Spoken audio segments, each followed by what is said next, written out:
അമ്മ, അച്ഛൻ, അനുജൻ അല്ലേ? അനുജൻ ഇവിടെ ഉണ്ടല്ലേ? ഇവൻ വഴക്കുണ്ടാക്കാറുണ്ട് വീട്ടില്? മഹാ വഴക്കാളിയല്ലേ? അവനെ മോൻ കണ്ട് ഇങ്ങനെ കാണിച്ചു പറഞ്ഞു. ഇതിനൊക്കെ ഞാൻ കാണിച്ചു തരാന്ന് പറഞ്ഞിട്ട് അവൻ കൺമണി എങ്ങനെയാ ശല്യപ്പെടുത്താറ്?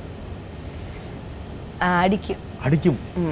ദൈവമേ, കൺമണിക്ക് തിരിച്ചടിക്കാൻ പറ്റില്ല. എങ്ങനെ? ഈ കാലം കൊണ്ട് എങ്ങനെ അടിക്കും? അത് ഞങ്ങൾ തൊഴിക്കാന്നാ പറയല്.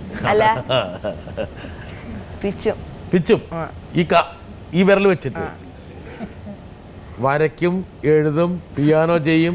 ഈ കാല് വെച്ചിട്ട് വിരൽ വെച്ച് പിച്ചും ചെയ്യും. അവൻ എവിടെയാ പിച്ചണേ? ഇതൊന്നും വന്നേ ഇങ്ങോട്ട് ഇങ്ങോട്ട് വന്നേ. ഇങ്ങോട്ട് വാ, നീ ഇങ്ങോട്ട് വാടാ. നീ പഠിക്കണ കേട്ടോ. ഇവനെ ഒന്ന് പിച്ചിക്ക്. ഇങ്ങനെയാണ് അവനെ പിച്ചുന്നത്. അവൻ ചിരിക്കാന് കൊടുക്കണി നന്നായിട്ട് പിടിച്ചു കൊടുക്കാനുണ്ട്. ഒരു വേദന സഹിക്കാവൻ. അപ്പൊ നീ അടിച്ചു കഴിഞ്ഞാൽ ചേച്ചി നന്നായിട്ട് പിച്ച് തരും കേട്ടോ. നീ ഇനി അടിക്കോ? ശരി, നിന്നെ അടിക്കൂ ഈ കാല് വെച്ചിട്ടല്ലേ? പുറത്തിട്ട് ഇടിക്കുകയോ ചെയ്യും. ദൈവമേ, ഈ പാവപ്പെട്ട ചെക്കനെ ഇവള് എന്തൊക്കെ ചെയ്യണേ. അമ്മ, അനുജൻ, അച്ഛൻ എന്തായിരുന്നു? അച്ഛൻ ഗൾഫിലാണ്. ഇപ്പോഴും ഗൾഫിൽ തന്നെയാണോ? കുറച്ചു കാലം ഇവിടെ ഉണ്ടായിരുന്നു അല്ലേ? അല്ലേ?